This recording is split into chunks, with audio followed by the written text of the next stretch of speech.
Estoy muy contento de poder compartirles hoy algo que está perfectamente alineado a lo que han venido conversando durante esta jornada, y es cómo empezar a entender a las personas como seres humanos, como individuos, desde un área tan interesante como el marketing y muy asociado a lo que hemos venido analizando durante el tiempo de los datos, la famosa Big Data y la analítica. Nos hemos venido dando cuenta cómo cada una de las personas tienen ciertos comportamientos que de alguna manera empiezan a ser predecibles desde sus transacciones. Pero hace 5 años empezamos este camino en donde nos dimos cuenta que, si bien es importante entender a las personas según sus condiciones actuales, también es importante entenderlas un poco más allá. Tenemos el gusto de trabajar con inteligencia artificial, que para este propósito ha sido no solamente fantástica esa experiencia, sino adicionalmente transformadora para nosotros como compañía. Hoy quería dividir esta presentación en dos grandes partes. Lo primero, hablar un poco de las métricas, es decir, esa necesidad que tenemos en las organizaciones de poder lograr una evaluación correcta de lo que estamos haciendo por los usuarios, por los pacientes, por los acompañantes, por las personas que están al cuidado. Y dentro de ese universo de la investigación de mercados, pues tradicionalmente se han planteado dos caminos, el cualitativo y el cuantitativo. Nosotros nos dimos cuenta que la inteligencia artificial nos respondía a una pregunta que en su momento era muy retadora, y es cómo podemos aprovechar la profundidad del cualitativo con la certeza estadística que nos da el cuantitativo.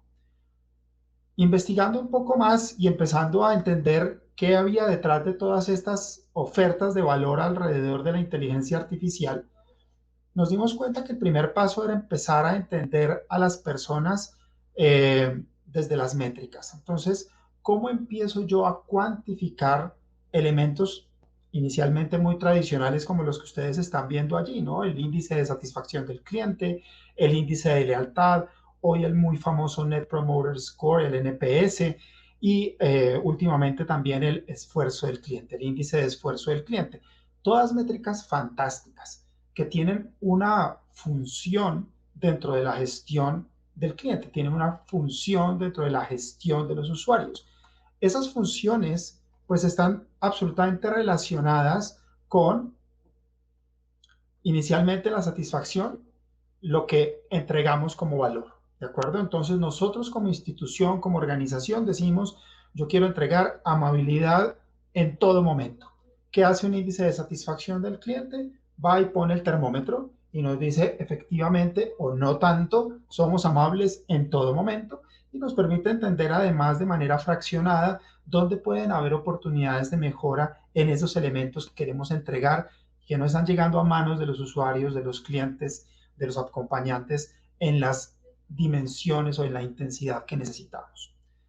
Vienen los índices de lealtad, incluido el NPS, y nos muestra cómo eso que estamos haciendo constantemente, cómo nuestro desempeño produce que las personas quieran recomendarnos. ¿De acuerdo? Entonces viene la famosa pregunta de qué tan dispuesto está usted a recomendarnos en una escala de 0 a 10. Vienen los famosos promotores, que son los que nos ponen 10 y 9.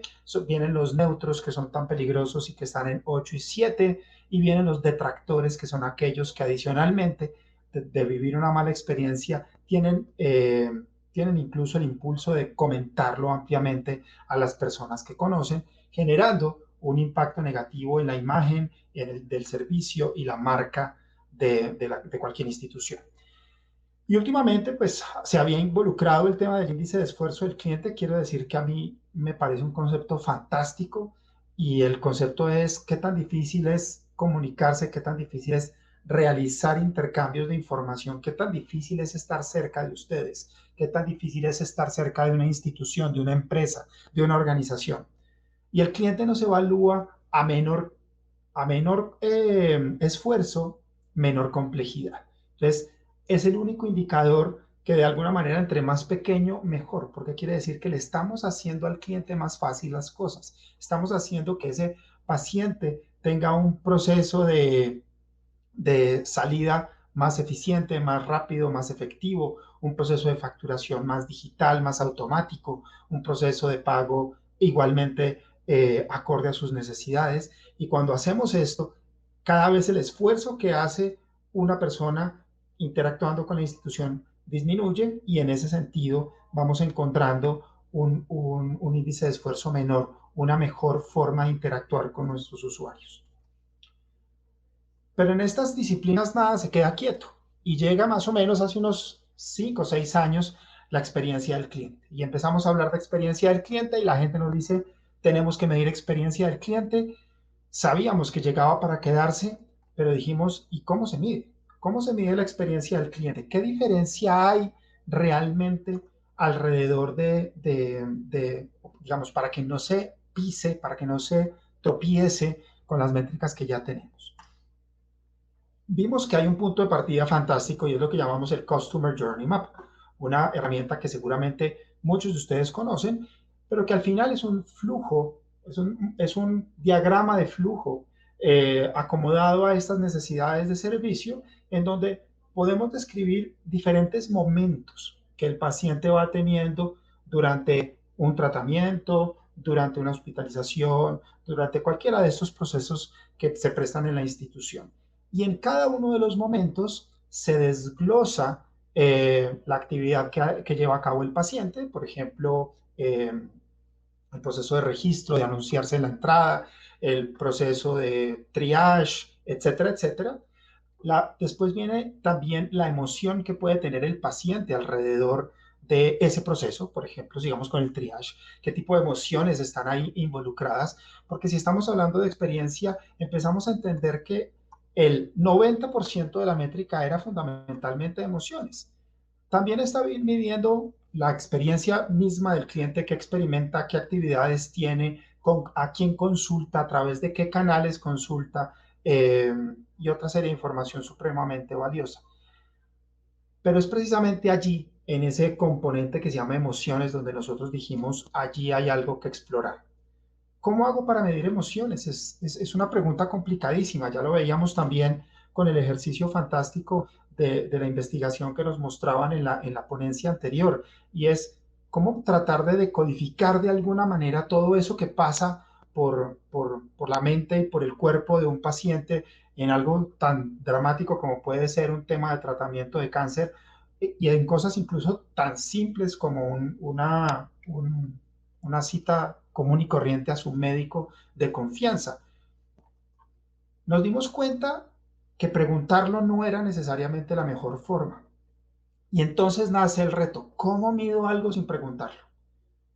Y entonces vuelve y aparece la inteligencia artificial, porque la inteligencia artificial es un vehículo.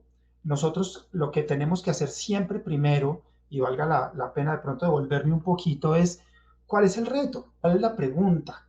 ¿Cuál es esa inquietud? Y ahora está tan famoso la palabra, ¿cuál es ese dolor del cliente? ¿No? ¿En dónde podemos llegar realmente a impactarlo de manera positiva y podemos llegar a mejorar la interacción con nosotros? Un poco lo que hablábamos del índice de esfuerzo. Hicimos un recorrido por muchas tecnologías, hicimos un recorrido por varios proveedores de esas tecnologías y llegamos a la conclusión de que la inteligencia artificial estaba empezando a proveer una serie de datos de la persona que antes eran de mucho más difícil acceso, que de pronto contaban con el sesgo del investigador, de quien estaba preguntando por la emoción. La misma emoción del investigador podría llegar a generar alguna distorsión en los datos y nos dimos cuenta que adicionalmente teníamos una caja de herramientas, una caja de fichas que podríamos armar a nuestro antojo, ¿de acuerdo? Nos dimos cuenta de algo bien interesante alrededor de la inteligencia artificial y es casi nunca es un juguete armado. Si bien los grandes proveedores de tecnología nos entregan constantemente fantásticas herramientas para resolver múltiples problemas de negocio, al final el negocio, la organización, la institución, su vocación es tan particular que uno agradece que le entreguen el carrito armado, pero realmente lo que uno necesita es como desarmarlo y volverlo a armar a su gusto, a sus necesidades, a lo que realmente necesita en este caso el paciente, el usuario, su acompañante. Y cuando nos dimos cuenta que teníamos la opción de armar nuestras propias cosas, nos pusimos en la tarea de entender qué hacía cada una de estas fichas. Hay unas fichas que reconocen la voz, hay otras fichas que reconocen los tonos, hay otras fichas que reconocen una serie de elementos y que solas tienen sentido. Un poco como sucede con nuestro fantástico cuerpo humano, ¿no? Cada uno de los sistemas, el digestivo, el nervioso, cada uno tiene sentido en sí mismo, pero hacen algo maravilloso cuando trabajan juntos. Entonces, cuando nos dimos cuenta que ese ecosistema de fichas tenía cada uno unas habilidades especiales, muy potentes y muy bien determinadas, pero que realmente el valor iba a venir de la capacidad que tuviésemos de encontrar la correcta combinación de esas habilidades, nos dimos cuenta que la respuesta a nuestro reto de cómo preguntar algo, perdón, cómo medir algo sin preguntarlo, estaba en lo que hoy llamamos los datos no estructurados. Para hacerles el cuento supremamente corto, los datos estructurados son aquellos que están en filas y columnas. Los datos no estructurados, por el contrario, serán todos los que no están en filas y columnas, todos los que no caben en un Excel, o que de alguna manera tendríamos que hacerles un proceso analítico importante para poder meterlos dentro de un Excel. En investigación de mercados hablamos de codificación de preguntas, que era leer un poco lo que decía un cliente, un paciente, un usuario, sobre cómo fue su experiencia, extraer las ideas principales y ponerlas en un Excel para después poder hacer nuestros gráficos y nuestras tablas. Aquí nos dimos cuenta que hoy la inteligencia artificial nos permite procesar voz, texto, imágenes, videos de manera directa, de manera industrializada a gran escala y que lo que antes tomaba mucho tiempo e insisto, involucraba no solamente recursos personales, sino tecnológicos bastante complejos, se puede hacer literalmente hoy en día en segundos. ¿Qué nos dimos cuenta dentro de ese universo? Que ya nuestros usuarios se expresan naturalmente a través de voz y de textos. No hay que ir más lejos. Miren el WhatsApp. El WhatsApp al final es una herramienta de voz y de textos que está constantemente recibiendo información el, que un paciente puede estar queriendo transmitirle a la institución. Y nos dimos cuenta entonces que lo que había que hacer era recolectar esa información y analizarla para poder llegar a perfeccionar lo que sería la métrica. Y rompimos un paradigma, que fue lo más bonito de este ejercicio, y es, entre más habla el cliente, mejor. Los que hemos trabajado en investigación, nuestra empresa ya tiene 23 años, venimos de un mundo en donde tocaba decirle, explique brevemente cómo fue su experiencia, explique brevemente qué opina de la marca tal, explique brevemente qué opina del sistema de facturación de la Fundación Santa Fe. Pero todo era explique brevemente, porque de alguna manera textos muy complicados, llamadas muy largas, se volvían algo que realmente era difícil de manejar. Y entonces nos unimos con una serie de empresas a nivel global. Inicialmente lo hicimos con los grandes, con IBM, con Amazon Web Services, y ahora estamos trabajando con empresas mucho más especializadas que nos permiten acceder a la mejor tecnología posible y agregar valor en el ecosistema. ¿De acuerdo? En ese orden de ideas, y antes de llegar a la conclusión final sobre la métrica, nos pusimos una pregunta adicional, como si la anterior no fuera suficiente, y dijimos, bueno, ¿y para qué? ¿Qué van a hacer las compañías con esto? Y nos dimos cuenta que la utilidad que iba a tener las organizaciones era poder entender la experiencia como algo que venía fundamentalmente de una colección de emociones y sentimientos y no de una pregunta. ¿Cuál es esa capacidad hoy en día? Esa capacidad hoy en día consiste fundamentalmente en poder entender la experiencia del cliente directamente desde su voz, directamente desde los textos, con un respeto profundo por la privacidad y con el objetivo y con el ojo puesto en mejorar la experiencia.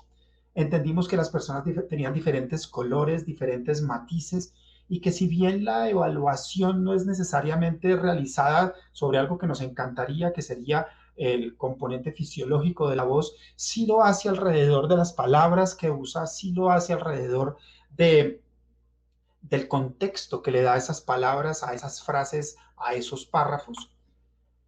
Y entonces nos dimos cuenta que era una apuesta increíble poder llegar a medir esa experiencia e involucrarnos en las estrategias de mercadeo y de servicio, pudiendo entender cosas que muchas veces el cliente, el usuario, el paciente, el acompañante no puede manifestar por cualquiera de las razones, incluso expuestas en la ponencia anterior, ¿no? Toda esa carga emocional que puede tener uno durante un tratamiento tan delicado, toda esa carga que puede tener uno como acompañante teniendo un familiar o un ser querido en un tratamiento, pues todo eso de alguna manera hoy es en el mejor de los sentidos, aprovechable. Podemos entenderlo desde la raíz con ningún tipo de sesgo, porque la máquina no sabe realmente cuál es la situación del paciente, cuál es la situación de su acompañante, lo mide en escalas de 0 a 1 y entonces nos permite cuantificar la experiencia del cliente de tal manera que podamos ponerla en un dashboard, en un tablero de control.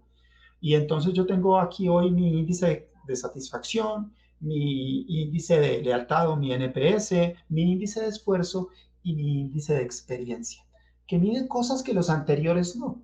Si ustedes recuerdan por un instante, los anteriores están midiendo desempeño, son preguntas y respuestas numéricas racionales, de alguna manera reflexivas al menos, alrededor de una serie de situaciones. Pero aquí, ya sacando esta información desde algo tan fundamental como las emociones y los sentimientos, estamos complementando de manera muy interesante lo que son esas métricas de las personas con las que interactuamos constantemente. Queríamos entonces complementar los dashboards con ese componente emocional, por eso esta imagen, por eso ese corazón, por eso ese color, porque queríamos entender que podríamos no solamente complementar, sino adicionalmente, y como ya se los mencionaba, darle mucho más color a todas las métricas que se vienen ejecutando en todas las organizaciones para los diferentes propósitos. Vamos a utilizar aquí, y me disculpo por no haberle dicho a la anfitriona que esto tenía sonido, pero no es necesario el sonido del todo. Lo que estamos viendo aquí es una herramienta que puede capturar la voz en tiempo real. Voy a poner a rodar. Y esta herramienta lo que está haciendo es capturando la voz y extrayendo en tiempo real los valores, la personalidad, las emociones de una persona que está conversando con un call center, que está conversando, incluso lo podríamos hacer en este foro, midiendo la voz que yo estoy expresando o con la que me estoy expresando en este foro con ustedes. Entonces, cada una de esas métricas empiezan a volverse automáticas. Para que se hagan una idea, nuestras primeras versiones requerían de cerca de 500 a 600 palabras para empezar a sacar un gráfico de alguna manera con un nivel de confiabilidad que nos permitiera sacar conclusiones. Hoy estamos ya no en 600 o 500 palabras, sino en 300 caracteres. Eso quiere decir que con 2 tweets se puede llegar a mapear fácilmente qué está pasando con ese paciente, qué está pasando con ese acompañante, y se pueda realmente recurrir a este número y complementar de manera muy humana todo ese ecosistema de métricas que se puedan tener de cara a estas interacciones y con estos interlocutores. Después, una vez habíamos entendido el tema de las métricas, nos planteamos un segundo camino. Y ese segundo camino consistió en entender que así como éramos capaces de extraer esa información para medir la experiencia, también podríamos agrupar a las personas dependiendo de esas emociones, esos sentimientos e incluso esos rasgos de personalidad y tipos de comunicación que estaban siendo característicos de la interacción. Es decir, estamos hablando de complementar, por ejemplo, un grupo de pacientes oncológicos, no solamente por su condición, no solamente por sus características, no solamente por variables tradicionales, sino poder empezar a agruparlos por el impacto emocional que puedan estar teniendo, de tal manera que yo pueda tener pacientes dentro de mi universo de pacientes oncológicos que tienen un alto impacto emocional, independientemente de su etapa, por ejemplo, sino que están mucho más afectados emocionalmente. De pronto empezaremos a entender que los pacientes recién diagnosticados tienen unas características especiales en sus emociones, en su sentimiento y en el tipo de comunicación, porque el tipo de comunicación nos muestra qué tipo de información necesita, qué tipo de acción necesitan de parte de la institución. Y entonces se constituyó este segundo reto con el ánimo de tomar esas mismas capacidades y entenderlos desde estas variables que son mucho más humanas, ¿no? Ya no es únicamente una condición, ya no es únicamente una etapa de su condición, es adicionalmente lo que están experimentando con esa condición. Y entonces nos dimos el gusto de empezar a personalizar las interacciones y las experiencias con ese tipo de información. Entonces ya no es únicamente por tener la condición, ya no es únicamente por tener la edad, ya no es únicamente por tener el género, el grupo de familia, porque pues es diferente un paciente que tiene un grupo familiar restringido a uno con un grupo de familia un poco más amplio, sino que nos empezamos a dar a la tarea de complementar esto en dos grandes verticales. Esto se va a ver un poco pequeño, ya voy a hacer zoom. Por un lado, tenemos una API. Una API es entendida como un pequeño programa que realiza funciones automáticas. Lo que hace la API al recibir la voz inicialmente es mostrarnos los tipos de comunicación que está teniendo ese cliente. No es lo mismo un usuario que está llamando a buscar información, que es el segundo que ustedes ven de arriba para abajo, que donde seguramente yo lo que necesito es darle un mayor nivel de detalle de esa situación sobre la cual está buscando información, a un paciente que busca acción. ¿Qué puede ser un paciente que busca acción? Un paciente que dentro de sus verbalizaciones dice, es que no he visto que ustedes hagan nada por, es que no he visto que me haya llegado tal cosa, es que ustedes me dijeron que a mi casa me llegaría tal cosa y no me ha llegado. Entonces está buscando acción. Imaginemos esto absolutamente industrializado y que uno lo puede hacer con 1.000, 2.000, 3.000 pacientes y como les decía hace un instante, en tiempo real. No es lo mismo un acompañante que de pronto se está comunicando por un chat de servicio basado en hechos, como hace 3 días debió haber pasado esto y no ha pasado. Ustedes me dijeron que en 24 horas llegaban los resultados. Eso es comunicarse con base en hechos, que debería hacer una institución, registrarlo y actuar sobre esos hechos. Pero hay gente que habla desde las preferencias, desde sus eh, percepciones. Entonces, es que a mí me parece que se están demorando mucho, no es lo mismo es que usted dijo que en 24 horas me llegarían los resultados. Entonces, en el primero registramos y actuamos, en el segundo estamos conectando con empatía. Y uno puede llegar a decir, sí, puede sentirse demorado, pero estamos dentro de los tiempos. Es diferente el trato y eso lo puede sacar automáticamente este tipo de herramientas. Hablamos ya suficiente de la personalidad, emocionales, racionales, de los sentimientos que fundamentalmente se califican en positivo, negativo o neutro, y de las emociones, donde seguramente muchos de ustedes del sector de la salud sabrán que tenemos 5 emociones básicas, pero adicionalmente se desarrolló la función de poder detectar sorpresa.